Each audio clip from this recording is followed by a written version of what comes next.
Irani inasema Marekani imevuka mstari mwekundu. Irani imelaani vikali hatua ya Marekani na kusema imevuka mstari mwekundu kwa kushambulia siku ya Jumapili vinu vyake vitatu vya nyuklia vya Fordo, Isfahan na Natanz. Balozi wa Iran katika Umoja wa Mataifa Amir Said Erevan amemwambia mkutano wa dharura wa Baraza la Usalama la Umoja wa Mataifa kwamba Marekani imeamua kusambaratisha diplomasia na kwamba jeshi la Iran litaamua wakati aina na ukubwa wa jibu sawia.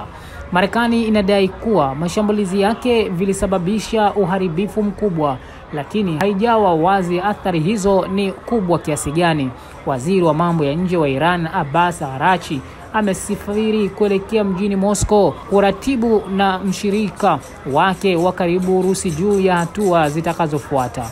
Wakati makabiliano kati ya Israeli na Irani yakiendelea, hofu ya kutokea mzozo mkubwa zaidi wa kikanda imezidi kuongezeka.